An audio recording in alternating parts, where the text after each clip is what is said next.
on my microphone. Sorry about that. This meeting for December 17th, we are here at the W.C. O'Neill Arena Complex here in the council chambers. Record of attendance, I would note that Mr. Ingles is online. I believe that's Mr. McKinnon. Hello. As well as Xander Gopin is here, and we are just missing Councillor Harland at our table this evening. So we have an agenda in front of us. If anyone would like to make a motion to approve the agenda. Thank you, Mr. Bice. Seconded by Mr. Tanner. Thank you very much. If there are no changes, I'll call the question. All those in favor of approving this agenda, please signify by saying aye. Okay, that's all hands up. We will move forward. And as we get started, we recognize that we are on the unceded traditional territory of the Beska-Domagati people, and welcome to our meeting. Looking for a declaration of conflict of interest, should any exist tonight? Nothing around the table, no hands. Thank you very much. And now confirmation of minutes. We have in our package the minutes from our meeting November 19th. If we've all had an opportunity to review, no changes. Anyone want to make a motion to adopt those minutes? Thank you very much, Mr. Simmons. Any seconder? Thanks, Ms. Mercero. And if there's no discussion on those minutes, I'll call the question. All those in favor of approving the minutes from November 17th, please signify by saying aye. Aye. And that's all hands up. Those minutes are adopted. As we move through the agenda, we have no presentations or delegations. We have a zoning application. Under zoning applications, we have reference number PAC 251211. This item is for a temporary use extension request for 126 Reed Avenue. That's PID 01323591 for Mr. Dominic Belanger. Hello. And we are being asked to consider an additional 1-year authorization, temporary authorization on the use of a recycling operation at that address. And I will turn it over now to Mr. Gopin to take us through his planning report. Thank you, Madam Chair. Hopefully is that working, Mac? Can you hear? Okay. Okay, great.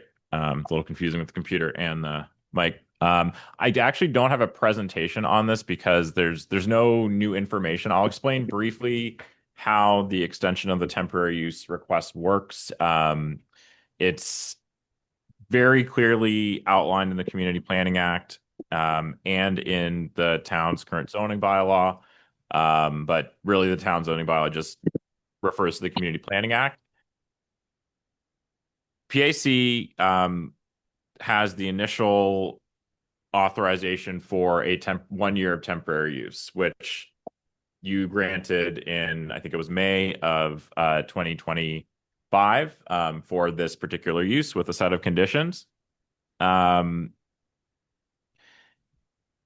a number of circumstances, and I think Mr. Belanger is the best person to speak to those circumstances. If you wish to question them, the use has not begun to occur yet. Everybody's probably aware of that.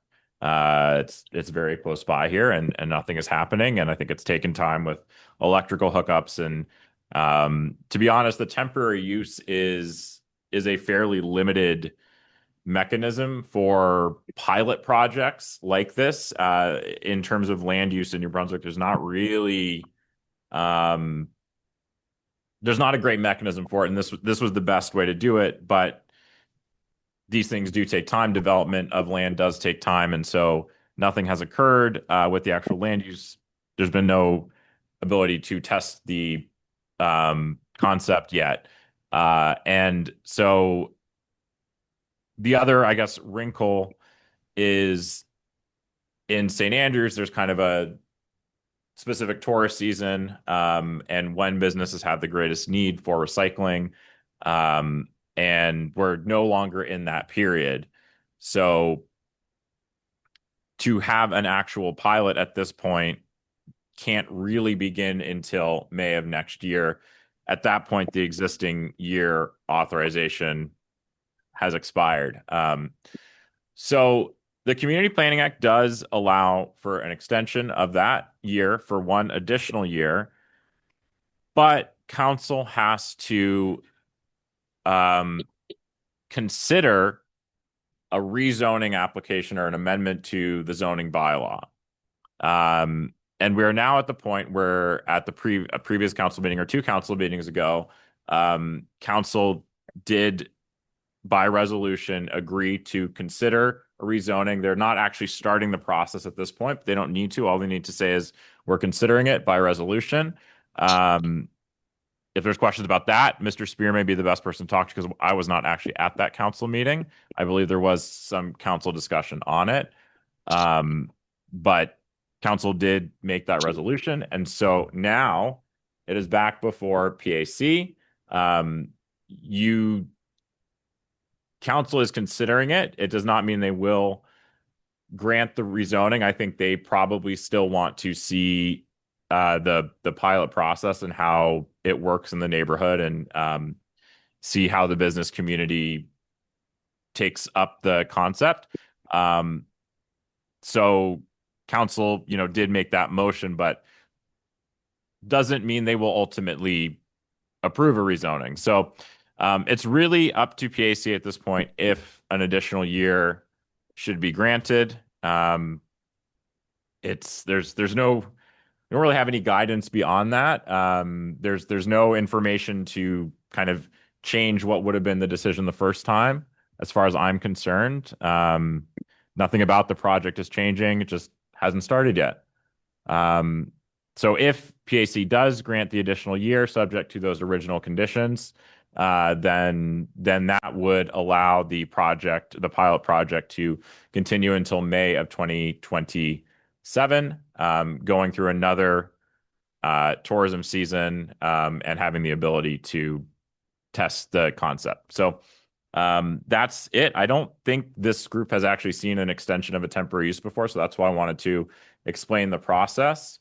And it is complicated, it's confusing. I don't entirely understand why the Community Planning Act is so strict in how temporary uses are regulated, but it is, and so it's really before you at this point. If you have questions for me on the process or questions for the applicant, or Mr. Spear, maybe on council's decision to consider the zoning amendment in the future.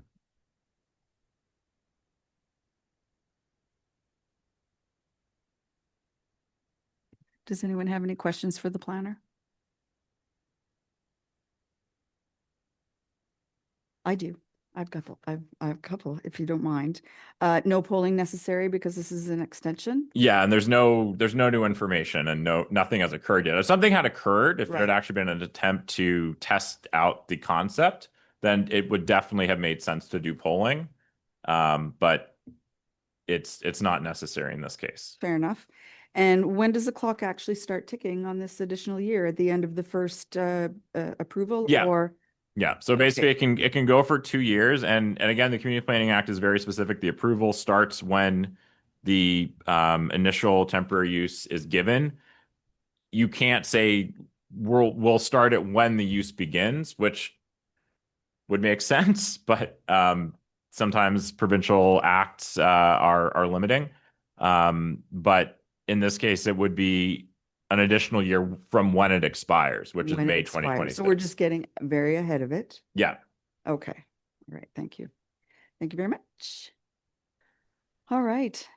Does anyone Can, have, sorry, Dwight, please go ahead. sorry, can you hear me now? Sorry about that. Yes, it's perfect. It's great. Wonderful. Sorry, Sandra. So they have got everything set up and ready to go. Is that my understanding? You mean in terms of the operation? I know power has been hooked up, I believe. I would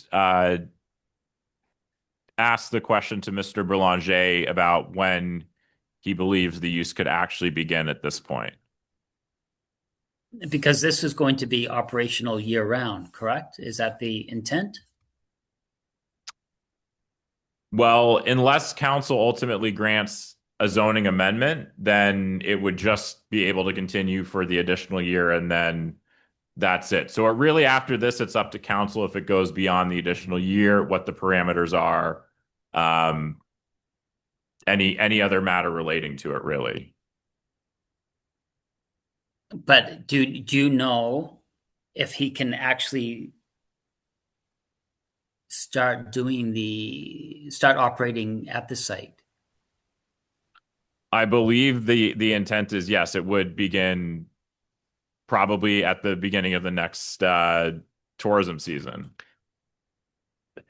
The applicant's Yeah, confirming Mr. that. Belanger is in the room with us, so it Oh, might be better okay, super. for him to Yeah, sorry. give a mini I presentation to can't answer trust questions. anything. We're looking at him trying to read things. It's either for him to step up to the mic at some point. Absolutely. Now would be a great time if you wanted to. There we go. All right. Thank you Madam very Chair, much. Good evening, Thank you. council. Good evening. So yeah, originally the plan was to start whenever Power and Eastern Charlotte Recycling would be ready to bring in the compactor. It's actually the installation of the three-phase power that delayed us. At first, we had to wait about 6 weeks after your approval back in May before NB Power actually could come in. When they actually came in, it was 10 weeks after, so we were already late July. And then they installed that power pole, unfortunately, 6 feet away from the point where they were actually supposed to put it. So by the time my electrician came in, noticed that, went back to NB Power, they had to come back. We were already early September. So our season, indeed, as Mr. Gopen lined it out, it has ended right now, or at least it ended already 6 weeks ago. So if ever you want to measure the bulk of cardboard that can be recycled, unfortunately, I can't do it right now. And if you want to come up with some results, then unfortunately, we will have to wait, or at least subject to your decision. I would obviously not start to answer the council member's question. Right now, we're not starting. There's snow on the ground. Hardly any business is open. So there's no way, first of all, to operationally get that going. Second, to what point? To recycle 2 boxes right now. So the idea, like I said, subject to your approval, is to put everything in place by May. That compactor is not in place yet. So to your question, can it start right now? It can't, because the compactor is not there. The only thing we put in place is to prepare the box, make sure that the power is there, and that everything else, secondary conditions that PAC put in place, or at least required us to do, still need to be brought in. We need to put in a sign. Opening hours need to be respected. So those things will be put in place May, and then I'll probably invite one of the building inspectors to give us the green light, whether that can move forward. We have a green light right now. We complied to every technical requirement. There's a fire extinguisher. There's imagine that, an emergency exit sign. So everything is in place to get that going. But before May, and hopefully May 1st, that's when all businesses, including hotels, restaurants, the biggest cardboard producers, or at least suppliers, will be ready. So it's definitely not my intention to drag this or whatever. On the contrary, or at least I have personally spent about $15,000 on this. Just bringing the shed up to speed and NB Power and contractor. And obviously that's my risk, but ideally we start May 1st. And then hopefully by October, I can present this to council and say, look, this is what we collected. This is what Eastern Charlotte thinks of it and evaluates the project. Because obviously, even if we would like to continue, it's also subject to his feedback, right? So it's not a matter of, dragging this or finding a loophole to continue this to eternity. My objective has always been, let's see what we can recycle, bring that to council, and make our case based on that number. And from the aspect of recycling and making sure that for the business community, there's also one way to get rid of, or at least put that environmentally friendly, because right now that's all going into the dumpsters. I think I've answered most, if not all of your, if there's any other questions, obviously, Perfect. please feel free. Thanks. Mr. Ingles, does that answer your question? Yeah, it does. Is there anything else you'd like to ask? I guess the other thing is that if this goes forward, will this just be a seasonal operation then? Is it only going to be during the high tourist season? Well, initially, and I think that is what PSC has decided on, is there is limited use. So the timing is limited to a year. The application is also for another year. Technically, after October, it doesn't make any sense collecting a lot of cardboard unless council would decide, or at least would consider this to be a permanent thing. My idea, or at least my goal, has always been, let's prove the numbers, bring that back to council or any other council within this town or province, and then defend or try to get a business recycling project going. My shed is obviously, at everybody's disposal for that recycling, but when this takes off, I think at some point maybe also local residents want to get rid of their cardboard, and that opens up a whole different kind of worms, which I don't want to open up right now, being the reason why we're only applying for a temporary use. Okay.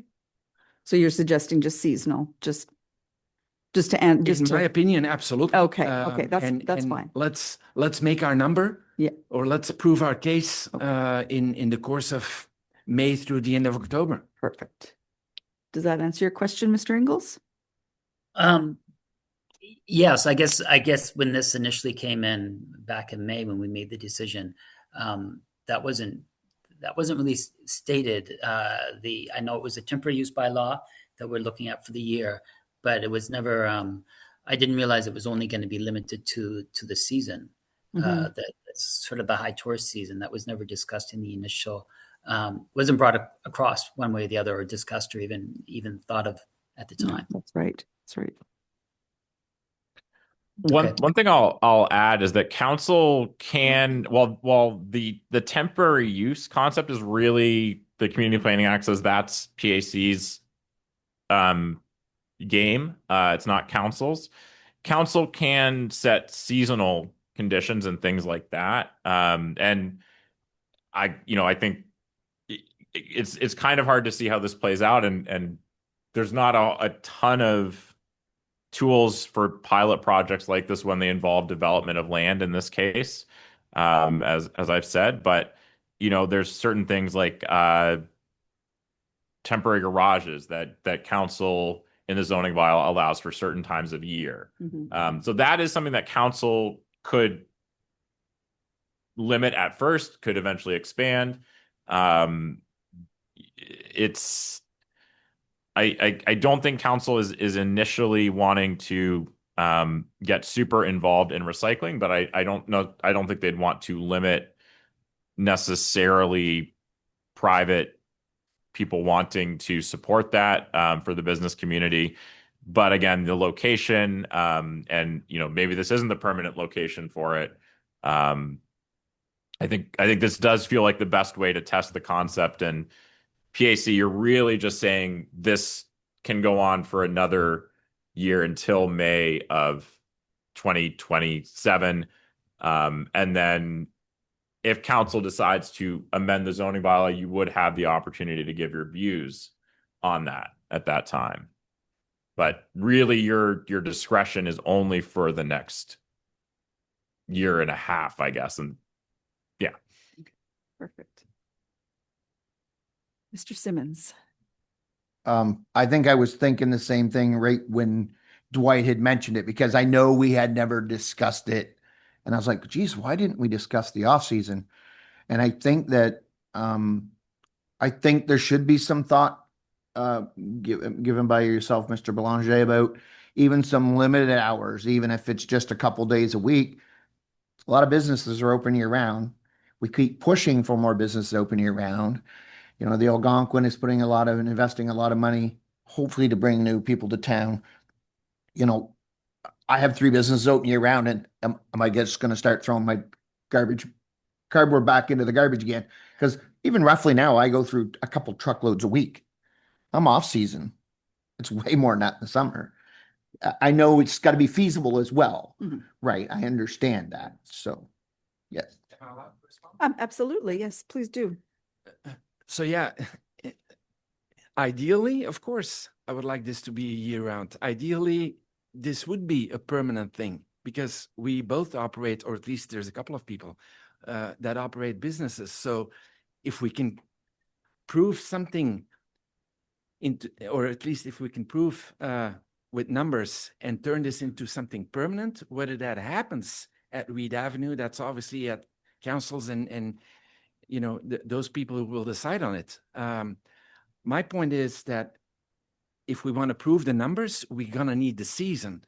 And that is the reason why I appear back before you in saying, look, when you granted this in May, ideally, we would have started immediately, but unfortunately, for XYZ reason, that was not possible. Once we take off in May and then we see that the participation and you know, the eagerness of the community is there to participate in this and to help us prove our number, of course. If we can take this year round, or at least into the full year, I'm all for it. Absolutely. But there's a couple of ifs and buts. I need approval first. Then we can take this back to the Chamber of Commerce and to, you know, also respectively to BIA and see if we can motivate the business or gather the business community around this project. Focus on communication. That's going to be necessary. Tell them also a little bit about the rules, the house rules that are necessary, and make sure that the nuisance, which I believe PAC has also put rules into place for, is limited to the strict minimum.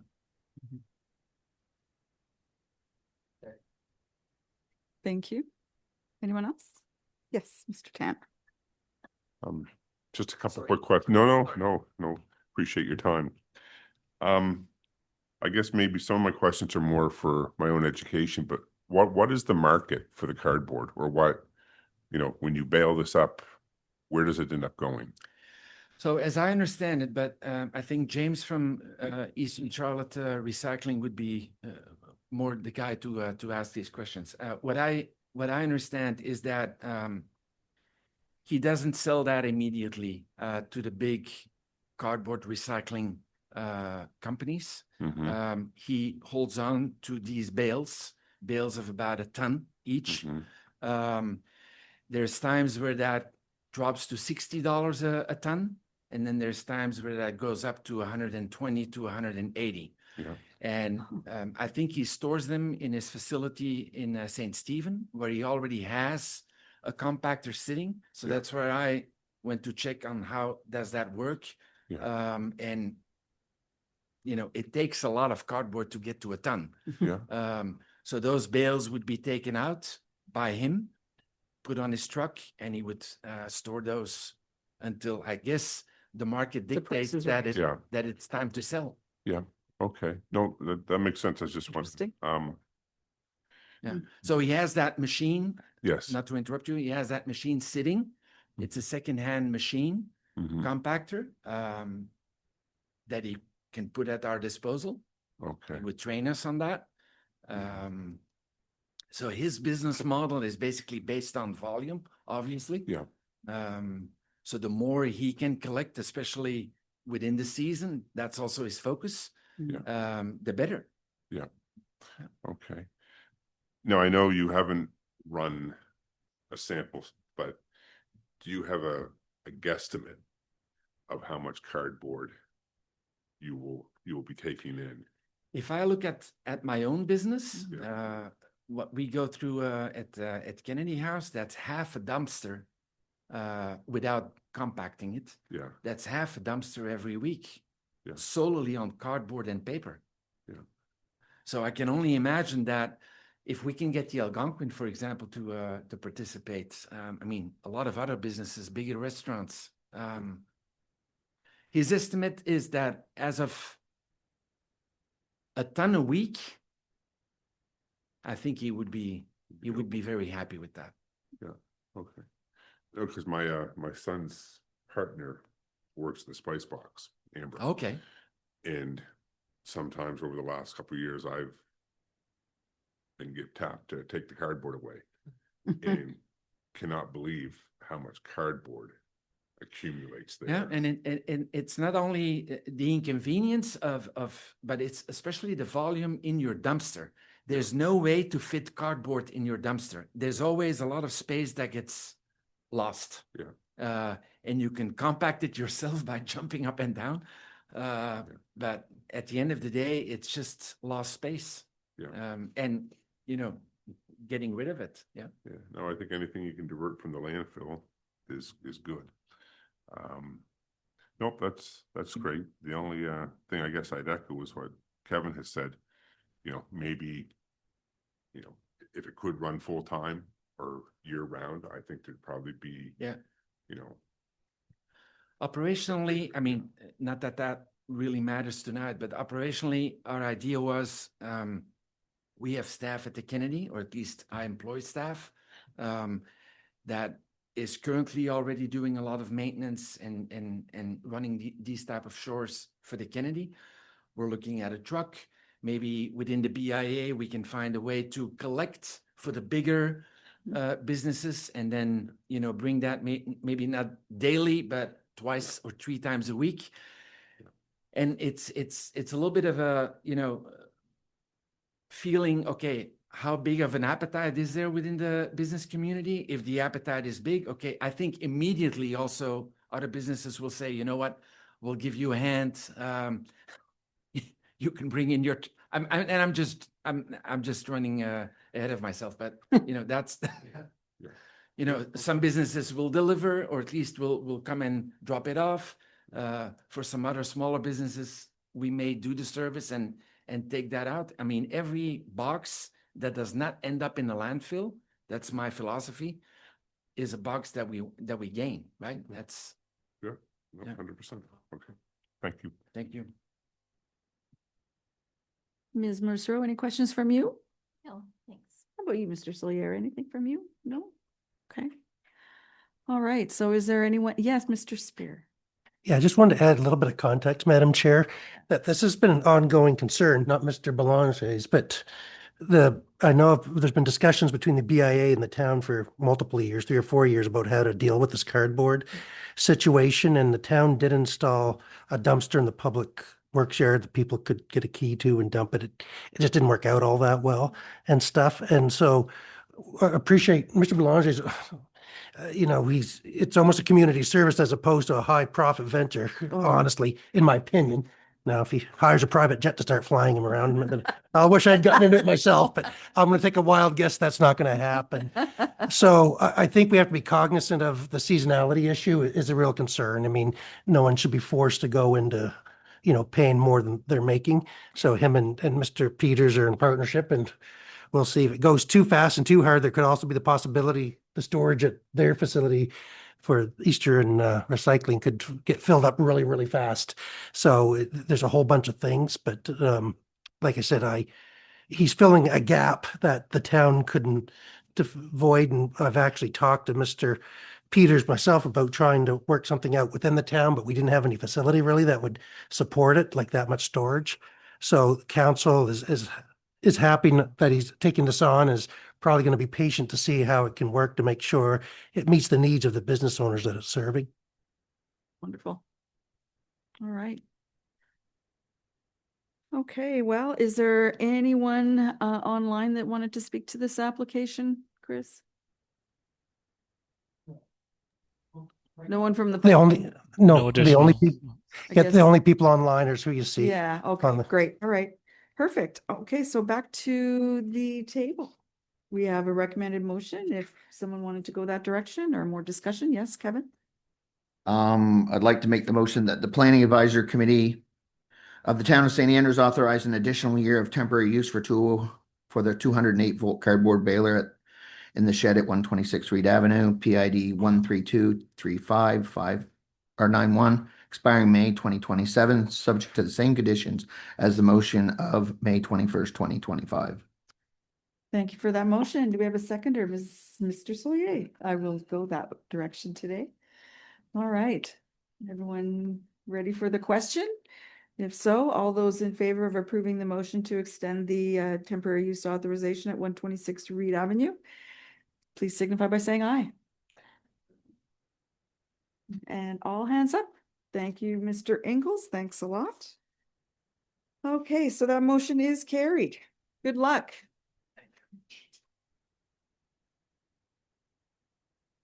All right, next on our agenda is PAC 251212. This is our opportunity to review and provide commentary on the municipal plan MP-25. I don't know if there's a presentation. I do have a presentation for Awesome. this, which Fantastic. Mr. Spear has seen so many times.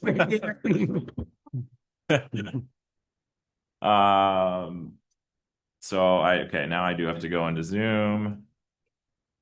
Yeah, do you want to give it, Chris? Mr. Spear? A really good plan, say yes. Go.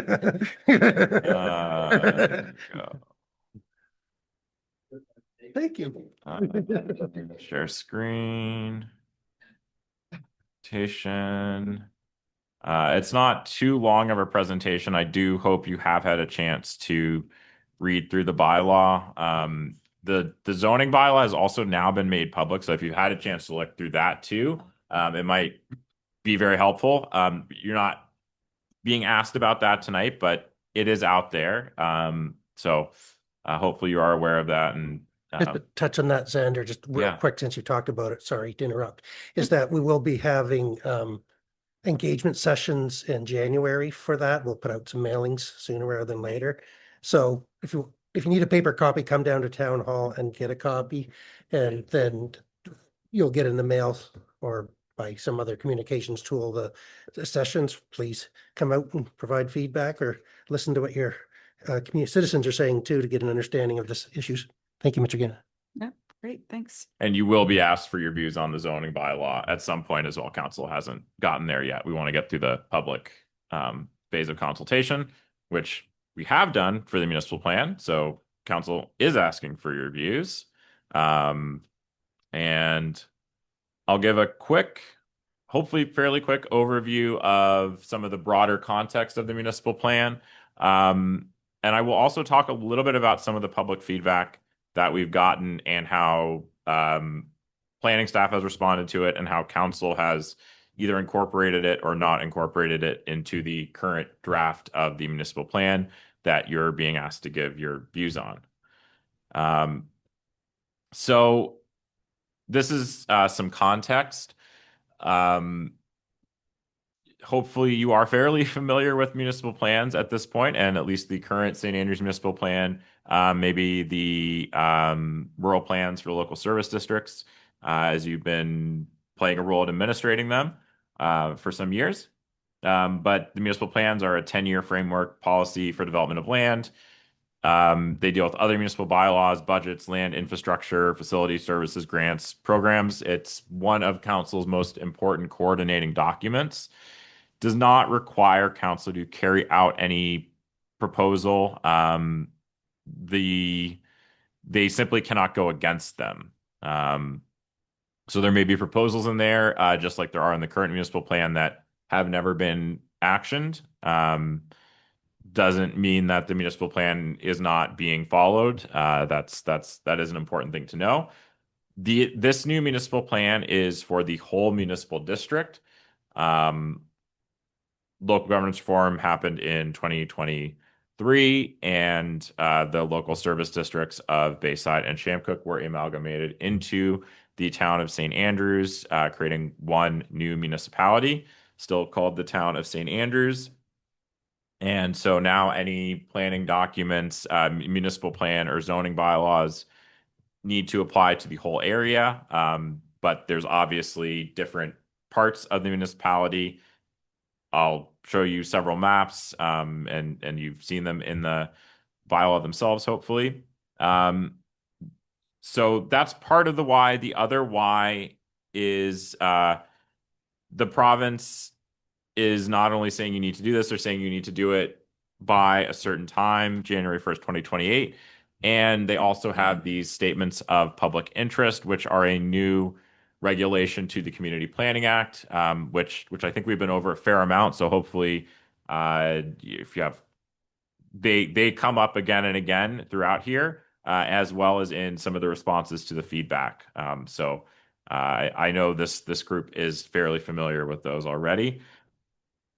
So the first part of this municipal plan was a background study that we did.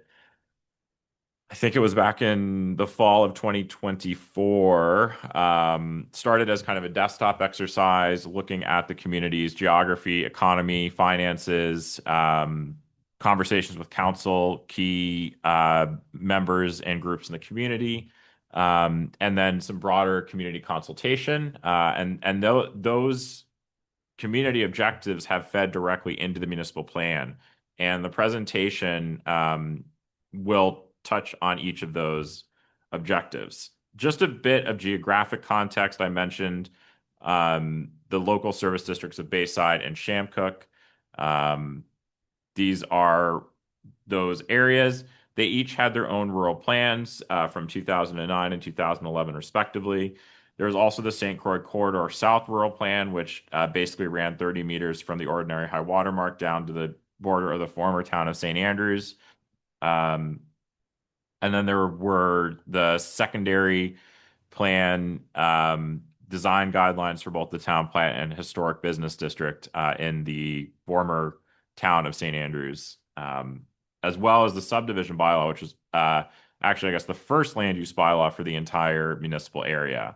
So that was passed in 2023. There's the municipal plan talks about that document and refers to it. So it's not that document we're not saying needs any changes at this point. But the other ones, the rural plans are fairly out of date. The former municipal plan wouldn't meet all the current statements of public interest. And there, as we have administered it for the last 5 or so years, there have been issues. We've discovered the zoning bylaw as well. And really to try and think about the municipality as one whole municipality, obviously with geographic, historical, all sorts of differences that are reflected in the different policy areas and things like that. So that initial background study, when presented to the public, and kind of that early consultation with surveys and more broader discussions, the public said that the most important things, when distilled down, were continued delivery of high quality public services and infrastructure, protection and conservation of the physical environment, including protection of the Shamcook Lake drinking watershed, mitigating and adapting to the impacts of climate change, including erosion and sea level rise, developing housing that meets the needs of all residents, specifically housing that is affordable, preservation of rural way of life and rural economic development, including promotion of local agriculture, tourism that supports local residents and businesses without straining resources, and maintaining the historically significant character of the St. Andrews area. So the overall concept really does tie into the zoning in a lot of ways. Once you get down into the kind of more urban area, it will break down further. The municipal plan does talk about that.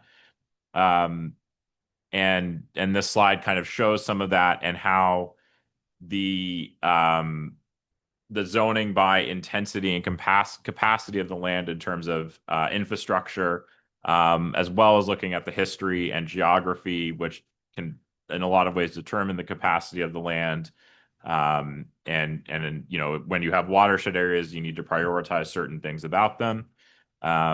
We also looked at future trends using census, you know, best predictions possible. And in terms of climate change, there's a lot of future trends that we're trying to anticipate in this municipal plan. We also looked at, you know, all of the existing regulations, historical as well. The statements of public interest do promote a lot of planning best practices, and planners were fairly involved in developing them. So that is a helpful thing when it comes to implementing planning best practices. And as I mentioned before, there has been a series of public input sessions, both at the background study level, the municipal plan level, and we're kind of getting to a more in-depth level with the zoning bylaw, as Mr. Spear mentioned. So I'll talk about each of those objectives briefly and how they're reflected in the municipal plan. The first, continued delivery of high-quality public services and infrastructure. Really applying a long-term asset management planning framework. The municipality does a really good job of this currently. So it's one of those areas where we're really saying continue this very proactive management of assets and resources. One of the ways to do that is directing development to already serviced areas using an urban service boundary kind of policy framework. And really thinking carefully about extending services outside of that boundary. And there's some policy areas which say, here's areas to extend out into first. And I'll talk about those in a little bit. Also looking at the capacity of the existing road network. So there's different road typologies currently. You have some, you know, roads that are really for moving vehicles generally as quickly as possible, namely Route 127. You have other local streets, really, which are more about pedestrian traffic, cycling, all sorts of different modes of transportation, especially once you get into the town plat. And then you have, you know, Water Street really is very high quality urban street where you have a lot of things happening at the street level, and a lot of activation of the streetscape, which is a great thing. So the municipal plan is recognizing this and saying, let's build on these typologies and kind of reinforce them. And the subdivision bylaw, when there are new streets being created, really does deal with this. And some of the images here are from that. And another policy, there's a lot of great recreational spaces in St. Andrews as well as programming. That's a change I've really seen is the town has really worked to do more programming and get spaces like the arena used more. So it's really important to preserve those existing recreational spaces for public use. And St. Andrews is a little bit interesting where there are some of these kind of privately owned public spaces, like the golf course and Katie's Cove. So the municipal plan is saying, you know, when possible, seek ways to make sure those can be public. Protection and conservation of the physical environment, including protection of the Shamcook Lake drinking watershed. There's a lot of provincial regulation around conservation. Wawa permits when you're developing around water courses and wetlands, which you have to get within 30 meters. But the municipal plan actually recommends, in some cases, going above and beyond that, and really considering all, you know, not necessarily permitting any development within that 30 meters, and thinking about that a little more carefully. And I don't think it was as big of an issue on the St. Andrews Peninsula, but over the last summer regionally, I'm doing work in Grand Manan, and there they had extreme issues with their drinking water supply. Everybody there is on wells, but there's just the lake here, I don't think ever ran into serious issues, but I know the town was carefully monitoring it to make sure that that didn't happen. And I think realistically going forward, this is something that is the reality that we have to be very mindful of protecting all of our water supplies and really understanding them. And wetlands are a really important asset to be protected. So there's two different kind of what you see here, this map. It's kind of general conservation priority areas, but if you've looked at the zoning bylaw, these actually do get broken down a little bit more into lower priority, which allow for some low impact development, and higher priority, like right around Shamcook Lake, that are really just aligning with the provincial standards and limiting pretty much any development. But again, in the Zone B, which is 75 meters of Shamcook Lake, which we've aligned the high priority conservation zone with, the province is not allowing development there, and so we're just making sure that zoning and municipal plan align with that. Mitigating and adapting to the impacts of climate change, including erosion and sea level rise. A lot of these things really fit together, as I talked about in the last slide with water conservation. Another impact of sea level rise is too much water in places that we don't want it. And St. Andrews was actually one of the first communities, I think, in New Brunswick to have sea level rise zoning back in 2018. There's better methodology now that the province uses, and they provide a lot of data, which they didn't back then.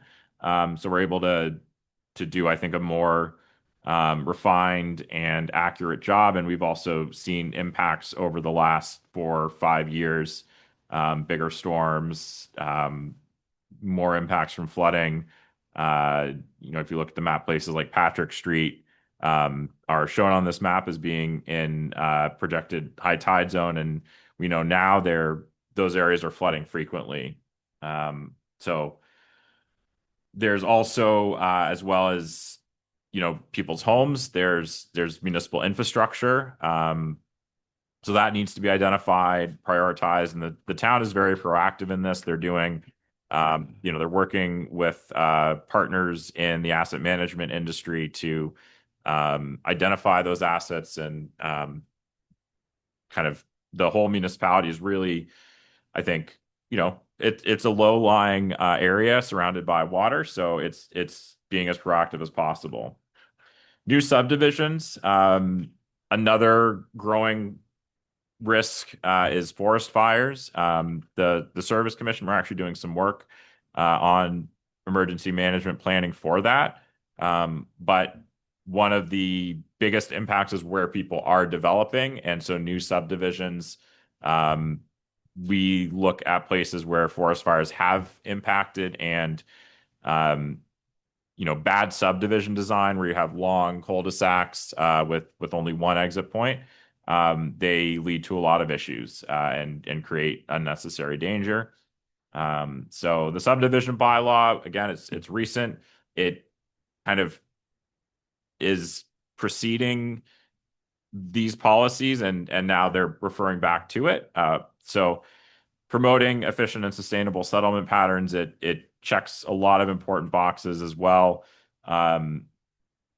If different land uses are close together, the types of things that people normally walk to, schools, retail, grocery stores, where people can live densely, that promotes sustainable settlement patterns, and people are more likely to walk, they're more likely to cycle, it's easier to make those active transportation choices.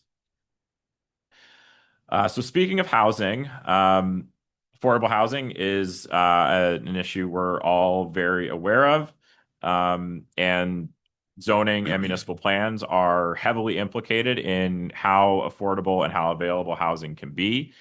Statements of public interest are very clear on this, and the municipal plan has to permit a broad range of residential and mixed-use housing. And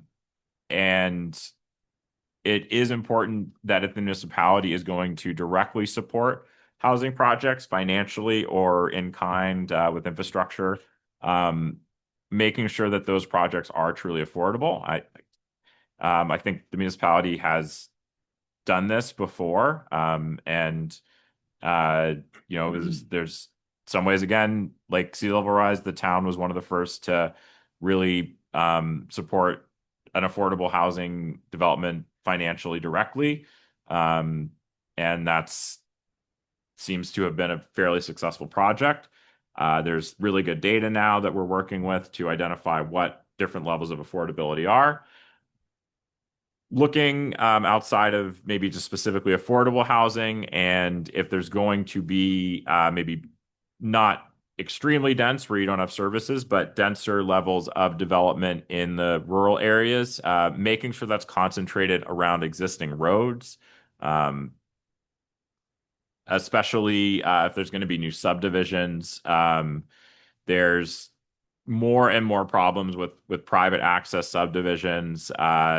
They might not necessarily meet road standards. There can be all sorts of issues around ownership of common spaces. PAC has even seen some of these files come before them in one way or another, where there's numerous issues that have developed over time. So requiring fairly high standards for subdivisions, or requiring that they create new public roads that ultimately is the responsibility of the municipality, who is a responsible partner in managing infrastructure. Promotion of rural way of life and rural economic development, including promotion of local agriculture. We look around the region here in Charlotte County, and the St. Andrews Peninsula, especially Bayside historically, but also currently, does have one of the highest levels of agricultural uses. Used to be something called the Bayside turnip. So many turnips grew Bayside that it depleted the soil of an essential nutrient. I can't remember. Chromium? I think it's chromium. Chromium? I don't know what it was, but I Yeah. remember hearing that. Yeah. Remember that for a trivia night. But you do still have local farms, which, work with local suppliers like Spicebox, restaurants, folks in town, are able to, get produce in the summer. And you're even starting to see some, livestock, as well, which is an important part of agriculture. So the province this is again something the province is very adamant about. Municipalities have to protect viable prime farm pasture lands within the municipality, and there's fairly good data to identify those. There's also property records and assessments, but the province does recommend looking at cleared fields, using the federal government's soil classification schema, to identify prime soils. There are actually, the St. Andrews Peninsula does have some. Those are identified in the municipal plan, and it ultimately kind of identifies this area for the rural resource zone, which is really prioritizing those rural resource activities, agriculture, forestry. They are sufficiently away from other residential development. They also ensure that lots are not subdivided to a degree where they cannot sustain those more intensive resource uses. When you have manure being spread, even a 5-acre minimum lot is a bare minimum, especially if you look at other provinces. But this is kind of a new concept for New Brunswick. So the province is I think starting at a fairly low scale, at that 5-acre recommendation for minimum subdivisions.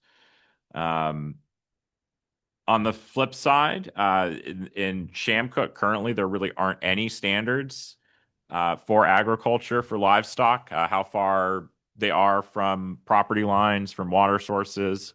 And the province does have all sorts of best practices and their own acts and regulations. And there's a lot of best practices that are very easy to adopt, and the municipal plan recommends adopting those. tourism that supports local residents and businesses without straining resources. So parking is something we've heard a lot about. Both, there should be more municipal parking. There should be less municipal parking because it's going to impact green spaces, things like that. So we're really looking at how can the municipality be as smart and targeted as possible, and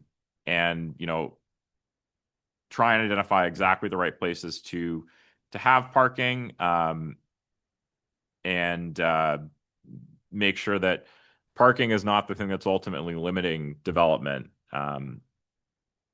Short-term rental uses. This is, as we rolled out the zoning bylaw.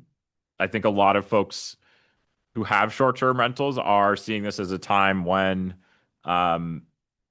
there could be more regulation. Currently, the municipal plan and zoning bylaw are really sticking to what currently exists. In most residential zones currently in St. Andrews, short-term rental uses are allowed as a secondary use, and that will continue. In the higher intensity zones, like your central commercial, tourist commercial, where you have hotels and things like that anyways, they would be an allowed main use. They are, and that kind of would continue. So the municipal plan is not recommending any changes to the current regime for short-term rental land use regulation.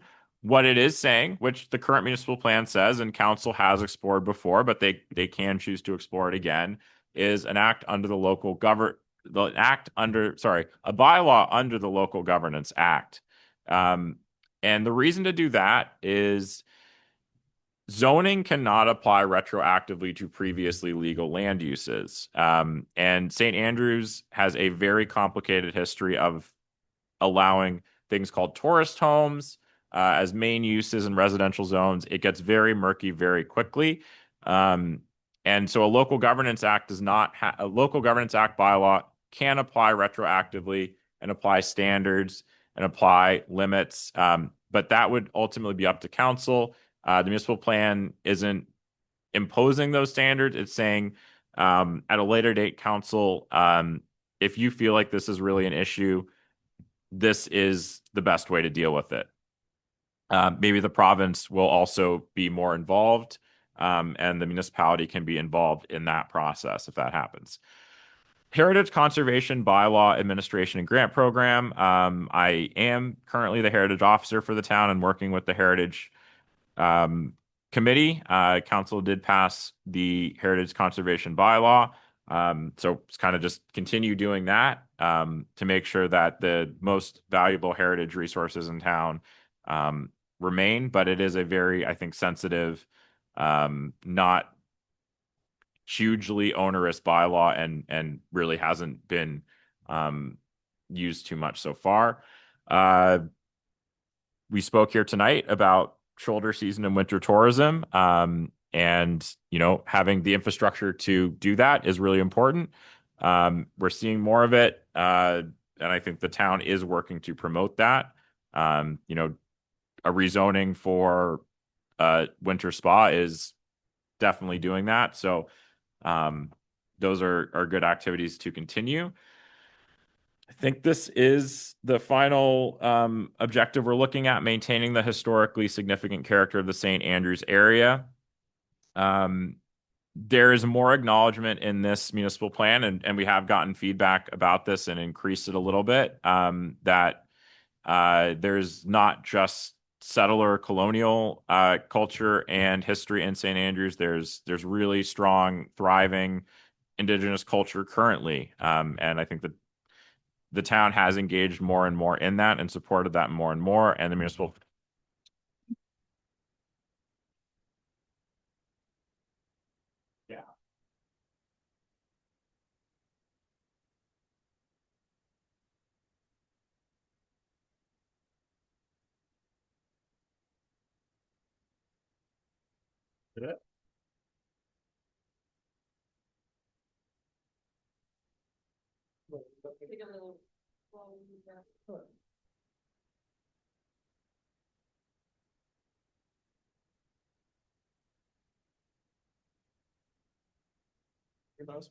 sticky. You want to put it over there? It's okay.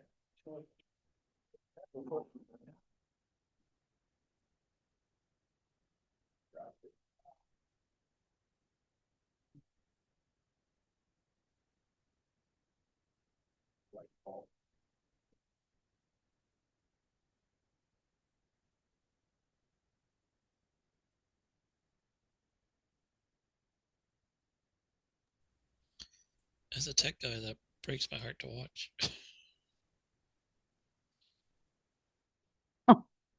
Oh. Oh.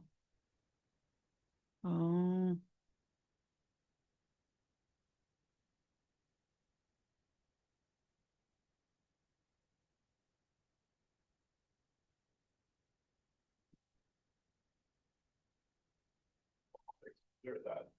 Do that. We have a new work affiliate that haven't had time to set up. You might want to just look underneath the table and make sure that the legs are locked. What's that, Chris? You might want to look underneath the table and make sure the legs are locked. The little piece that swings down. Yeah. Seems okay. Just gonna not try and touch anything. All right, we will pick up where we left off then. Okay. So we're talking about promoting continued Indigenous cultural expression, as well conserving heritage resources in a manner that respects their value to the community, ensures integrity, and enables functional viability. So there are a lot of heritage resources in the community, but at the same time, you don't want the community to become a museum where no new development can occur because there's such a strict regulatory regime. That being said, council has expressed fairly strong interest in the historic business district, in kind of being involved in any substantial changes to buildings. This would kind of replace the secondary municipal plan for the historic business district. So that is something council currently controls. As well, when we look at zoning and the different types of retail and commercial uses you can have, and I mentioned this in I think it was the slide on climate change, where you have pedestrian scale businesses, the types of businesses that people want to walk to that I think you already have really in the current historic business district, and a little bit throughout the plat that really encourages pedestrian activity, creates a thriving community, that tourists want to come to, people want to visit, and is good for economic development and community development overall. So making sure that those types of businesses aren't being developed, in unwalkable areas, far down the 127. So thinking about the different types of businesses and where they're developed in the zoning bylaw. I'm not going to go through all the public feedback at this point because there's 4 more pages of it. I will refer back to it maybe if there's questions that came up from the public feedback that we've already addressed here. What I will say is I think there were a lot of very kind of valid questions that came up, and there's 20, kind of condensed them into 22 different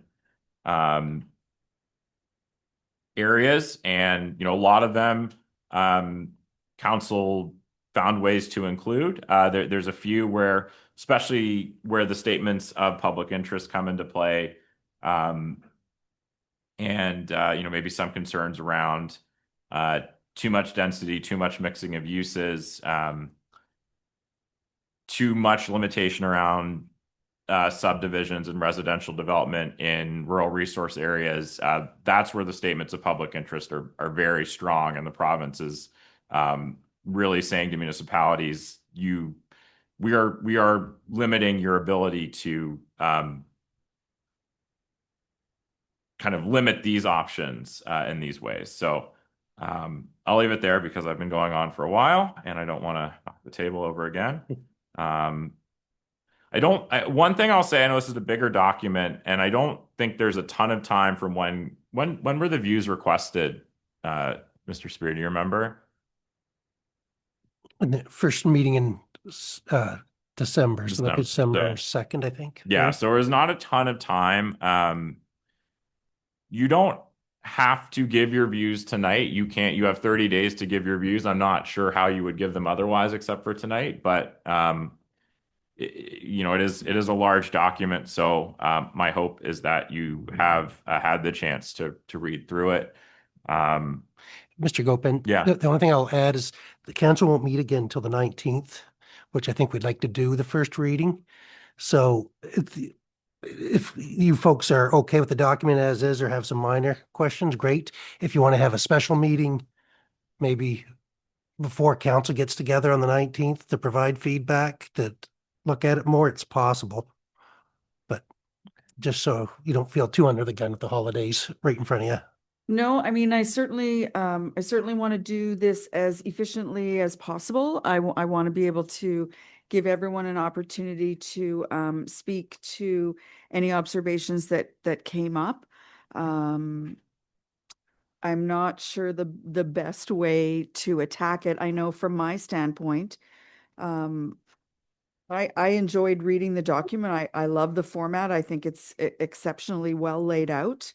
All the supporting maps and everything that the policies speak to are attached and kind of easy to identify.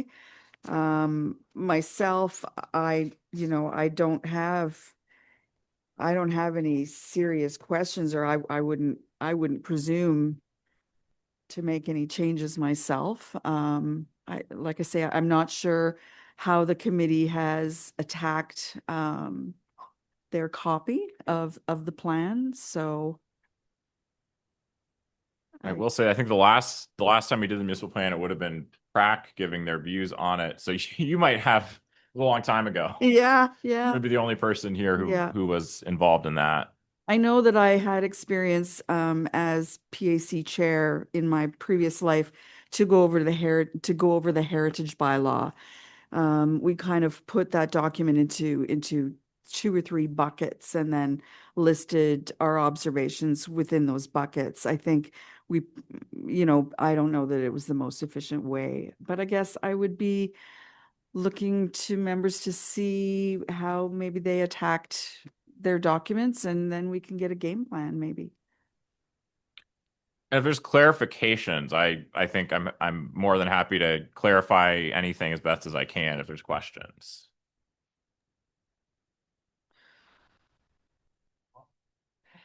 Yeah, I mean, it was a lot, but I found it easy to read, and I believe it's going to be very easy to refer back to, just in comparison to the other municipal plan that we've been working with. Like I say, it's as a strategic plan, I think it's easy to follow.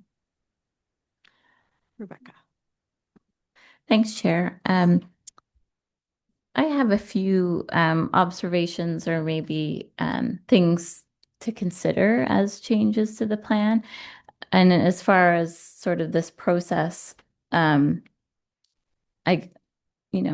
to however you decide best. But if there's a desire for us to follow up in writing or something after the meeting with the suggestions, happy to do that as well.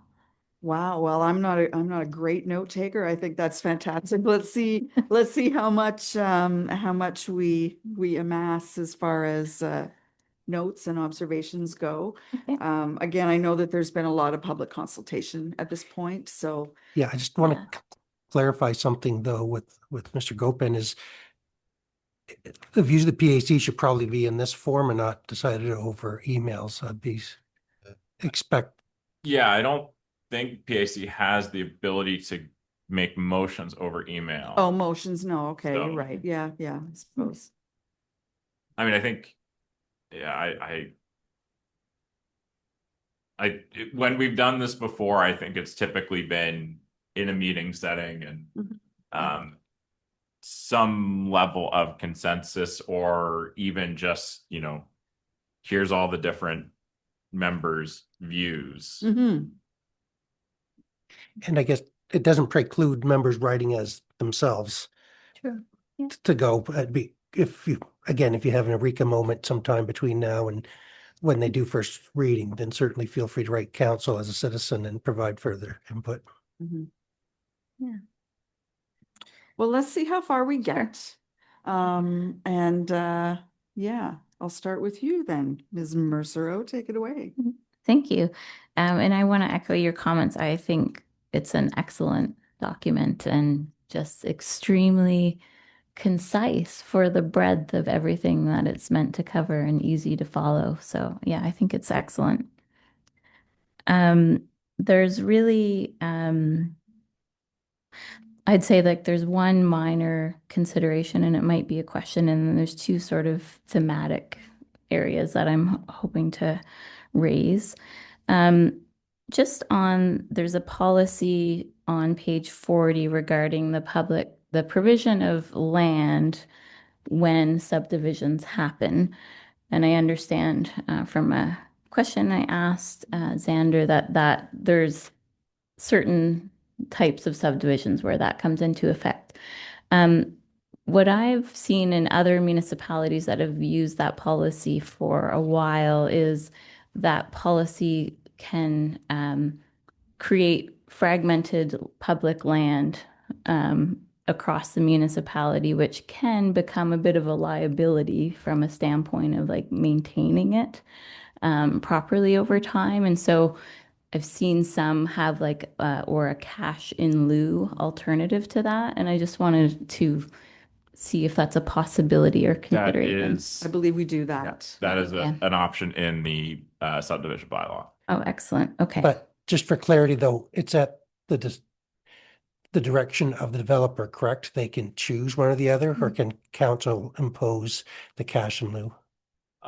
It's ultimately up to council if you're going to accept the land. I mean, typically it's kind of a negotiation, and you have a pretty good sense of this land the municipality can actually use, or is this just something they're trying to get rid of? And then, in an area where you already have lots of public land, then it makes more sense to take the cash in lieu. So it's really at the municipality's discretion, and ultimately, when there's public infrastructure involved, it's up to you whether you're gonna play that game. So you get to call the shots. Great. Sounds like that's already addressed in practice.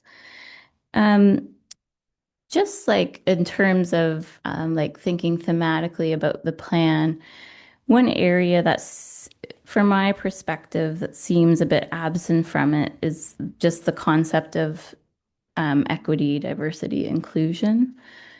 From my work with the Federation of Canadian Municipalities, I just know that that's taking on more importance in a lot of communities. And there's so many directions you could take that. But I think at a minimum, like thinking about philosophically the idea of providing services in an equitable way when it comes to different types, different groups within the community. So, for example, thinking about youth as well as thinking about seniors, thinking about when you're paying for infrastructure costs associated with development, thinking about current taxpayers as well as future taxpayers. So just making sure that there's sort of that lens of equity in setting service levels, setting taxation levels.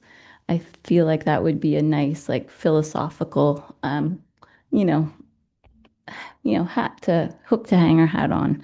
And so just to make that a little bit more concrete, I thought that something like that could fit quite well into section 1.7, which is about, municipal services.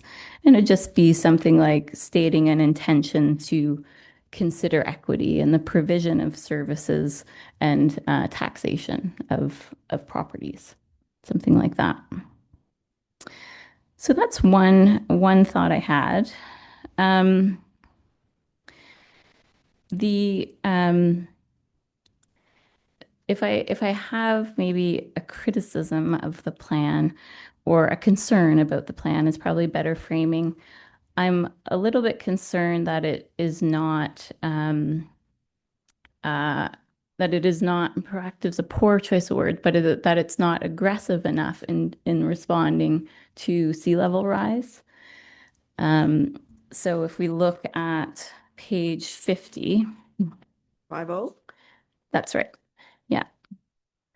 There are some policies regarding, so this climate change section 1.3.1.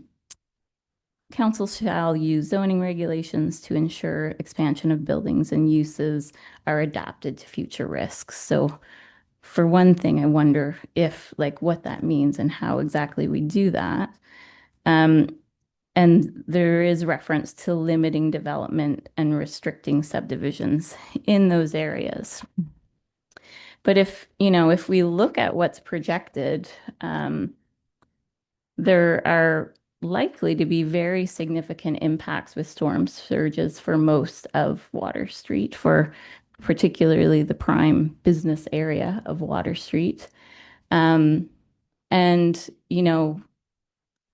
think St. Andrews is a progressive place, and I kind of anticipated, to be honest, that there'd be some discussion about like a managed retreat from Water Street, moving that street, moving things back from the shore, and planning for that in the decades to come. And so, yeah, I'm just wondering, I suppose, if there's been any history of that discussion, or how others are feeling about that, because I'm having a hard time imagining how these regulatory policies are actually going to be effective at dealing with regular storm surges. And If I, yeah, if I may, through please. you, Madam Chair. Yes. So I guess to say probably a man's retreat has not been up for discussion, point Yeah. blank. It's not something I dare say in public, to be blunt.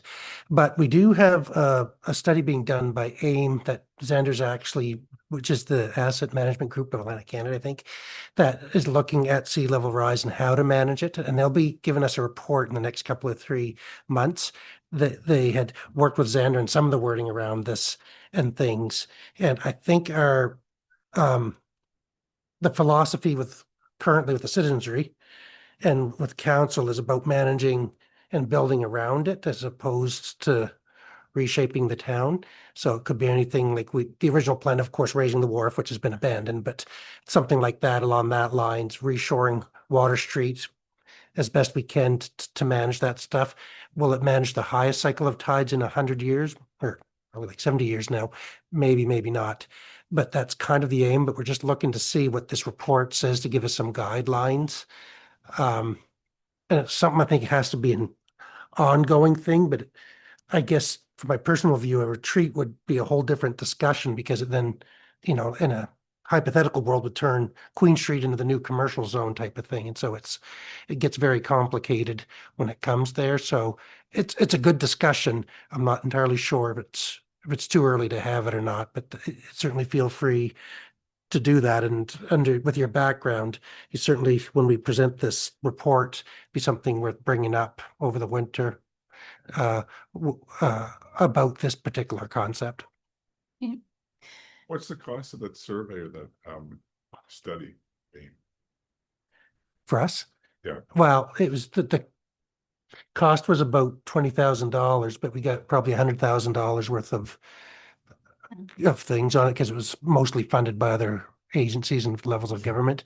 St. Andrews, they chose us for as Mr. Gopin had said earlier, that we seem to be very progressive on this stuff. And so they made us one of their early adopter communities to put this in progress. And we were on verge of releasing it this month, but then they gave the people are, as you know, back to the wharf, they're doing inspection, trying to give us opportunities to figure out what to do with that related to sea level rise. And they want to see that report before they finish their report. So that'll be put out sometime in January, hopefully early February. Then they'll look at it and decide if they have to incorporate that into their final findings. Because they're looking at everything from private property to municipal property. It's all sea level rise too. It's just not climate change in general, but their absolute focus was mitigating sea level rise. Okay.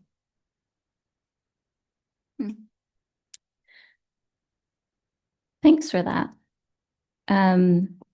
It is certainly, I acknowledge, an alarming concept to socialize, but I don't think we're doing ourselves a service by not broaching the topic or acknowledging that there is a real concrete problem approaching here, and it's going to take decades to prepare for it. So I guess, it wouldn't. I would just feel more assurance if there was perhaps more intention expressed to acknowledge that problem and say, well, we're going to at least explore options and not just like incrementally try to adapt when maybe we need to actually think about more far-reaching options to deal with this. And I guess I see the municipal plan because it's the long-term big picture document. I see that as the appropriate vehicle because I don't know how else to get something like that on the radar and considered going forward. One thing I'll say, I think those are like very, very valid points, and I've had the conversations at least in my head and some of the thoughts. And there's other places too where it's like I see these things and I'm like, this is going to be something needs to be done at some point, probably sooner rather than later. You use the word incremental, and I think if you look at the zoning bylaw, you can see a little bit more how it deals with some of these things. But I think we did, as part of this AIM project, we worked with a couple other very experienced planners from Atlantic Canada, a part of the We6 group, who've been doing lots of work in coastal areas. And we actually had some of these conversations. And they felt like, and maybe this isn't the right approach, but they felt like an incremental policy approach, not just in kind of the buildings themselves, but looking at what the 2018 municipal plan did, which was fairly minimal, and most of the conversations were geared around not impacting economic development with the sea level rise zone. And this is I'd say a pretty significant ratcheting up where it's limiting subdivisions, limiting uses in certain cases, and I think Water Street, and that's a bigger discussion where you have that kind of really valuable. It's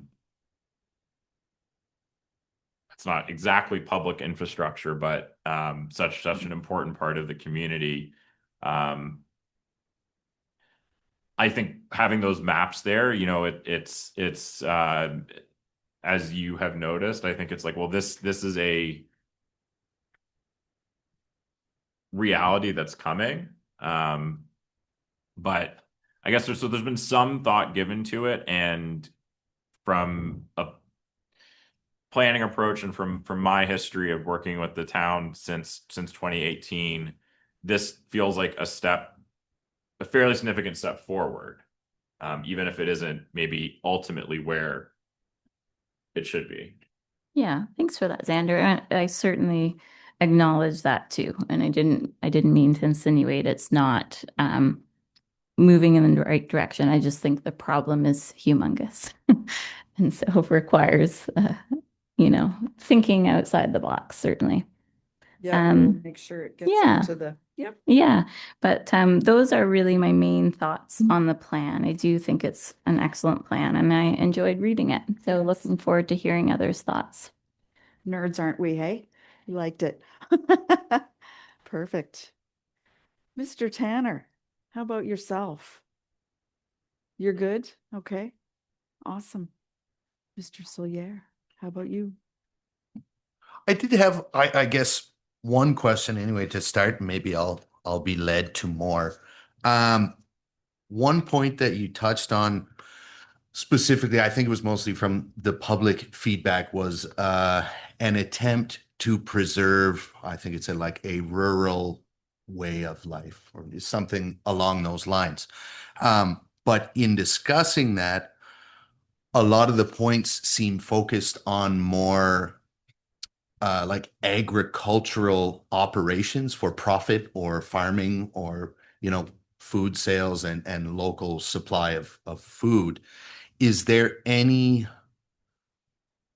sort of concentrated attempt at preserving like a rural way of life on a smaller scale for, say, people who choose to adapt a way of life that involves, raising their own food for consumption as opposed to food supply for the community or, small scale vendors or anything like More that? homesteading. Is there any, I guess that's what it's called. Yeah, it would be like a homesteading way of life where they would keep livestock, not necessarily in numbers that would be for like a commercial venture, but for self-sustenance and maybe varying types of animals or crop growth or something on that scale.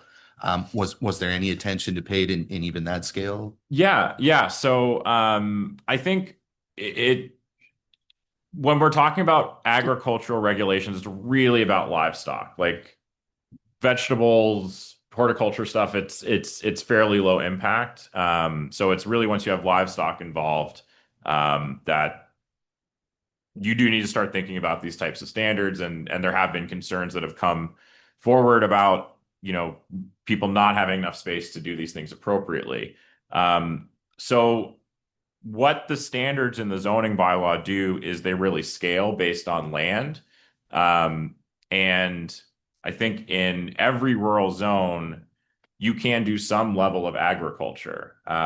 It just in the kind of low intensity ones, which are in the more residential established areas, it's limited in space to 2,000 square feet of use or something like that. So you could still have, several chickens,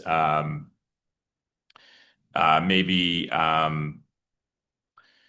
one larger livestock. I'm actually working on a presentation Mr. Spears asked me to do on the zoning bylaw, and I'll talk really specifically about all those things. But the idea is that those rural resource areas, those are really for the big things, but there's still the ability to do those. You don't have to use it to that extent. And then in the lower intensity zones, you can still do it. It's just a little bit more limited.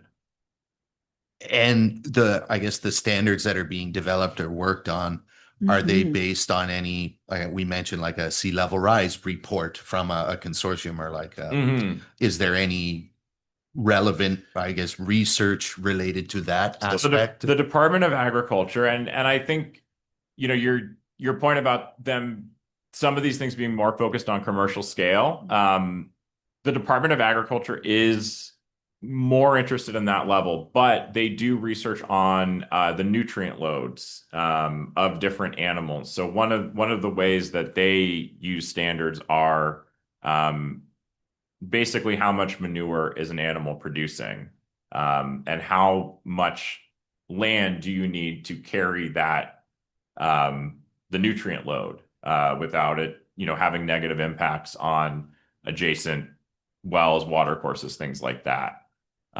So that's that kind of animal unit calculations based on nutrient load. That's one of the main pieces of research.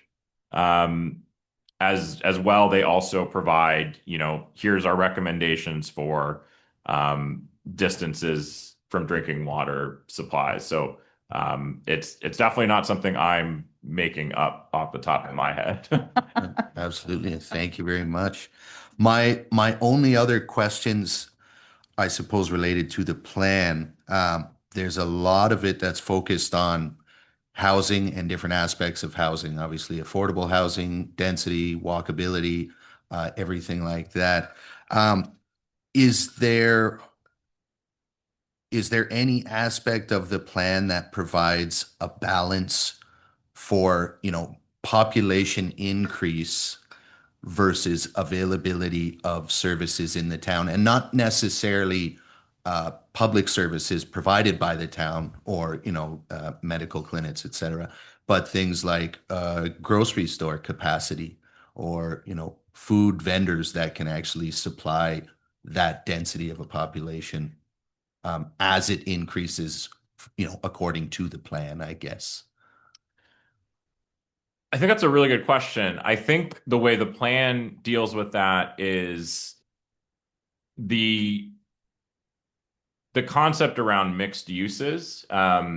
So, I think in some ways it's St. Andrews feels like it does have a lower, the for the level of population, especially in the summer, like the grocery store here it does feel a little small, and a lot of folks go to St. Stephen to the superstore. Um, and there have been conversations about, what are areas for new um, grocery stores and things like that to develop. And I know there's, some entrepreneurs who've thought about those things. So what the plan is doing, as well as, maybe making it a little bit easier to develop housing, it's also making it easier to develop some of those commercial ventures to meet those needs. And I think the idea with this is that you do see, I think, a fairly healthy market response in St. Andrews to some of the population growth, and new shops and services have opened. There's maybe some focus on tourist-focused things. The zoning bylaw, the areas that it opens up most are actually for smaller retail. So it wouldn't be tourist-oriented commercial things. It would be your smaller grocery store, smaller retail. I think things that would really help meet those needs in places where you would have that residential growth so people can walk there. Oh, perfect. Thank you very much. My only other question, I'm not sure if it's necessarily directed at Mr. Gopin, but I think a question more about the town's approach to some of the concerns that are in the plan, I guess, or addressed in the plan. A big one was parking, and either creating parking or managing parking, or there was a permitting process that was mentioned. Is there any part of the town's agenda that includes an enforcement schema to manage parking or parking turnover or adherence to existing, town parking regulation at all? Well, parking's been my nemesis for probably a decade now, but it's been an ongoing discussion all the time. And we've looked at several approaches. A few months ago, we bought or negotiated the sale of the Legion lot, to the old Legion lots on the corner of Queen and Frederick. And might be off a block. And Queen and Princess Royal. And so we're going to create parking there. We've looked at a whole bunch of other ones, to be honest, but we've run into financial issues or the community kickback issues or things like that. So we're always looking. One thing we've investigated too is, like, for instance, 100 years ago when Prince Charles and his wife Diana at the time came to town, was really young, so I'm going to guess it was in the early 80s. They parked at the water tower and shuttled people in and forth. So we have looked at remote stuff. It was a one-time event. Yeah, Yeah. yeah. I was 8. I didn't have any vote, but anyway. I'm sure they appreciated it. Yeah, but anyway, nonetheless, we have looked at that, but it's a hard thing. Like, other municipalities bigger than us have tried that, and it's just, people love their cars in the Maritimes. It's really hard to convince people unless we just basically put up a gate, and if you don't have an address in St. Andrews, you can't bring your car in, which right now no one's willing to do. So we look at different ways. We've encouraged through the trails that people can park off-site and walk down, but at the end of the day, everyone seems to want to be down in the Platte. So we're always keeping an eye on potential property, but as you know, there isn't a lot of vacant property there. So in the plat, the town with the heritage bylaw, we don't want to buy a building and then have to tear it down type of Mm. thing. So it's very complicated. Back on the enforcement side, that's just a balancing act. We've gone really aggressive and gotten community kickback, and then I think our approach the last couple of years has been pretty good, but there's still issues. And short of towing people, that if someone parks in front of your driveway, for instance, on Water Street, there's not much we can do. Even a No. ticket's not going to make the person that's trying to get out to catch an appointment in But St. it's John's people going to that feel. park on corners and people Yeah. that park in no parking zones out by Tim's, like, Right. So I agree, there needs to be some enforcement and. well, but there is enforcement. That's what I'm saying. We have we hire someone to walk up and down the streets all summer long and give out tickets and stuff, but it just doesn't cure anything, to No, be you're honest. It's It's a new animal every for the day. residents, the local residents, it might be fine.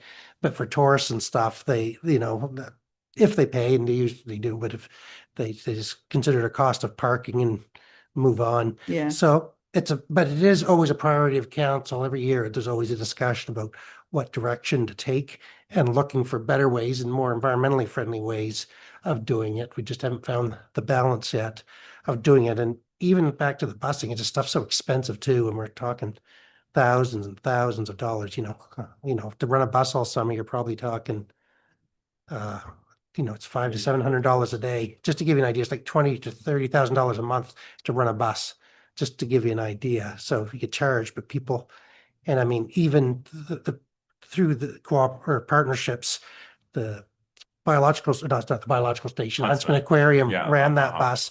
Right, and it isn't that busy. Like no, you it's see not, two or it's not. We three. see it all the time. Yeah, so it's, I don't know what the solution is, because it's not about the town providing the service. It's about changing the patterns of those who have automobiles and Yeah. trying to get them to do different things.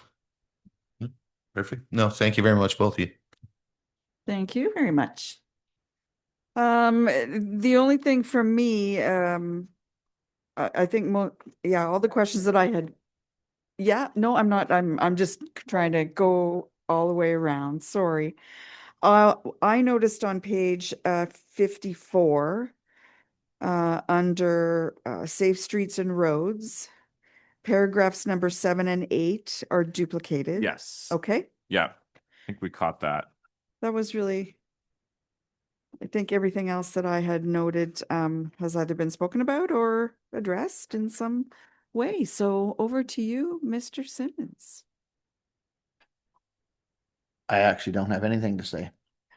I know, seriously, it's a great document, It is. ton of work.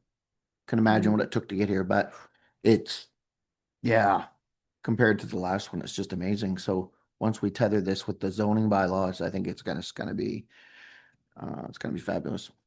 Yeah, Awesome. yeah, it Thank was you for an the- easy read, like everybody else said. Yeah, Anybody can read this and Mhm. understand it. it'll be so Yeah. easy to refer back. Fabulous work. Yeah, thanks. I think it's a lot, and it's a lot. I had to read it 3 times. I guess, why do we want to limit ourselves to reviewing this every 10 years? Who wants to write it more than 10 every 10 years? I think so. The Community Planning Act says you have to look at your municipal plan every so often. Right. In the case of the local service districts, they weren't actually looked at for 14 years with some amendments. Amendments happened. Yeah. How How old is the last one? that for the municipal plan for the town of St. Andrews was 2020, Okay. and there's been So now it's included Bayside and Chamcook. Yeah. right? So it's Govern, Go- yeah, yeah. yeah, municipal okay. governance. So the last one for St. Andrews was 8 years old. Okay. Fine. Oh, that's it. 2020. Yeah. 2020. Oh, okay. Yeah. Okay. And it's a lot of work to get there. and they can always be amended. I think you kind of have this more fulsome review process, and in this case, it's when you're amalgamating communities, it's Yeah. and some of those documents hadn't been looked at in 15 years. Yeah. You want to do a really good fulsome job. So that's what we've tried to do, and it's great to get this feedback. No, I think besides the obvious issues, parking, transportation, people downtown, climate change. Everything in here. Yeah, everything in here. I think there's not a whole lot more that I could really add. And then, when I was reading this through and then I was thinking about, better ways of transportation, and you'd come back through and kind of see that there's a paragraph in here that kind of explains how the council's gonna examine this going Yeah. forward in the future. So I don't have much more to add, except I was really wondering why is it 10 years, or should it be more? Should it be less? I can't It's- answer that question either, but It takes, let's say council passes this document in March. It will have been about it'll have been almost a 2-year process. right. Because I think we started in fall of 2024. So it's a lot of work. Yep, no, absolutely. I see that for sure. But it always can be amended. And so if council is dealing with things and for whatever reason the municipal plan is saying you shouldn't do this and council feels very strongly that they should, they can amend it. Right. No, that's kind of it for me. I don't have too much to add. It doesn't feel like a limiting document, feel very A living document for sure. Yeah, it's a living document, and it's I see you, Chris. when you have a question in your head and you read through, and then you can kind of find a chunk to your answer that's kind of how I took it. And Xander, Sorry. sorry, just if Xander, can you correct me if I'm wrong, but the 2020 was actually a revamp of 2018, was it not? I'd say definitely for the zoning bylaw. Like the zoning bylaw feels like we put a lot of work into it, but it was very much, we took the 2018 document and started from there and made some changes. Frankly, I cannot remember the municipal plan from before 2020 very well. I think there were certainly some policies that carried through. But I think trying to deal with the whole municipality, it is a very different concept. It's something that council, I think, took very seriously and said, we want this to be for the whole municipality and engage the whole municipality.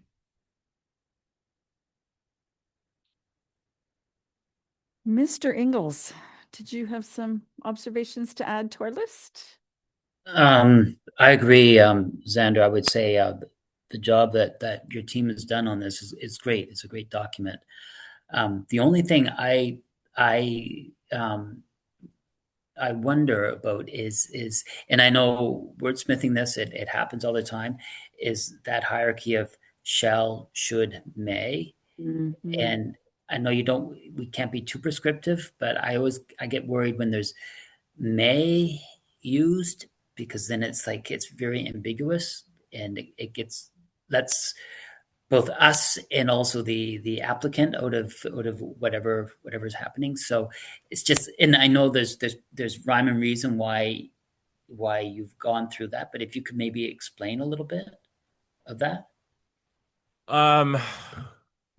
I mean, I think there's a lot. I can't go through every single policy and proposal. I'd say the proposals are generally the policies are for council. So they might point to how council will do things in another document, like the zoning bylaw.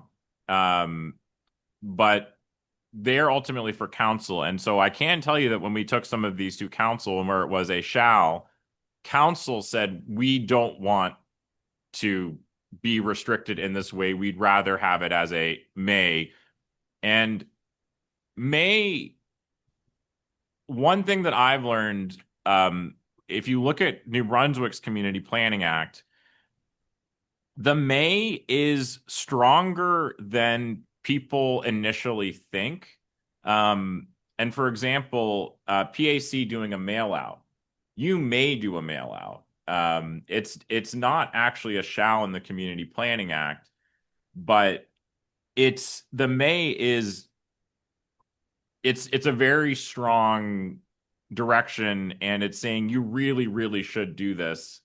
And if you're not, there may be issues. So the May is strong, but for the policies, council has looked at them and I think said these are the things that we want to be held very strictly accountable to, and these are the things that we feel like we may need some wiggle room on.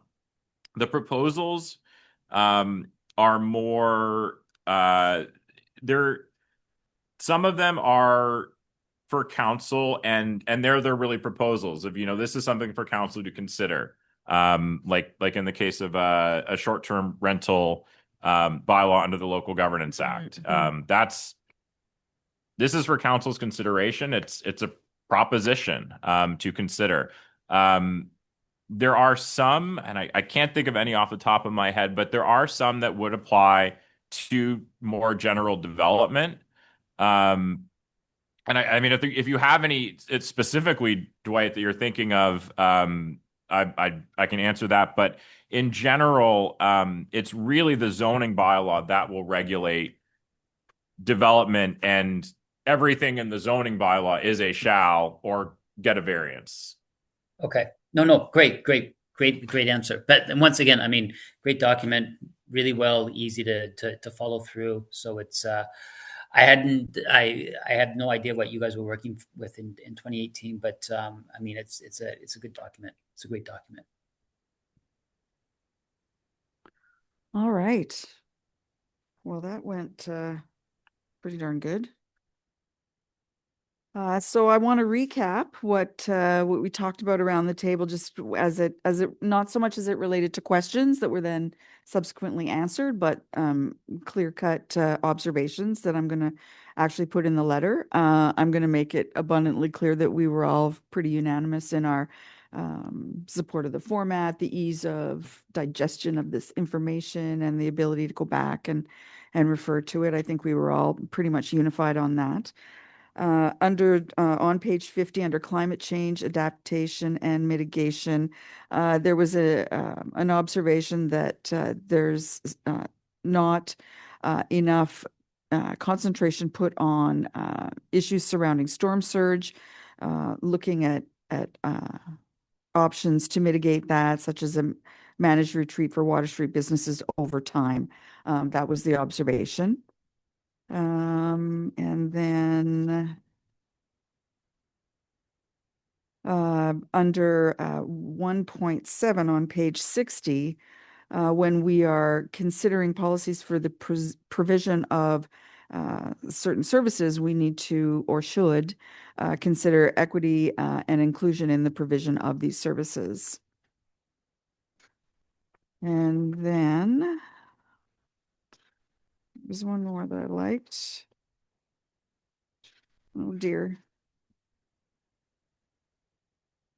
Okay, so when Mr. Solier brought up as we're looking at the feedback from the community and our plans to preserve the rural way of life, there was an indication that maybe we should look at some homesteading as a way of life to encourage and allow for that type of development. Did I get that right?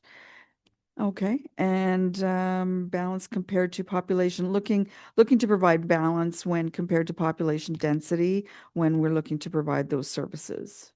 Did I capture your thoughts? Yeah, because I mean, obviously, I'm looking at page 60 right now, provision of municipal services and facilities, and housing was mentioned in the document. But yeah, there was nothing really mentioned about services that are provided through the community, such as commercial ventures like a larger gas station or a secondary grocery store, or things like that the community could probably use considering the population As we growth. grow. Okay, I'll make sure I get that right in the letter. All right, did I miss anything? that anyone felt strongly to put in the letter to council? Mr. Ingles, anything else that I didn't cover? No? Awesome. Okay, so that being said, I've listed 3 or 4 observations. I'd be looking for a motion to accept those as points to put in our views to council. Thank you. Is there a seconder? Mr. Vice Chair, I appreciate that. All right, so if there's no further discussion, I think we've done a really good job of reviewing this document. All those in favor of providing those views as indicated, please signify by saying aye. All hands up. All right, I will put that in a letter to our council. Thank you very much.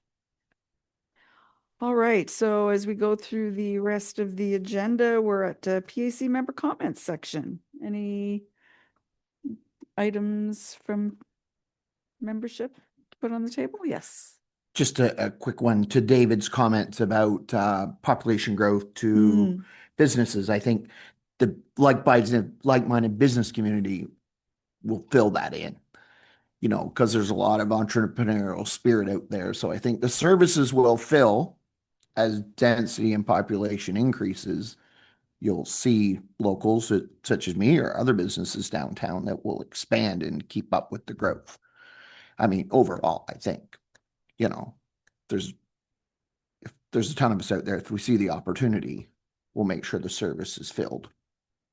So.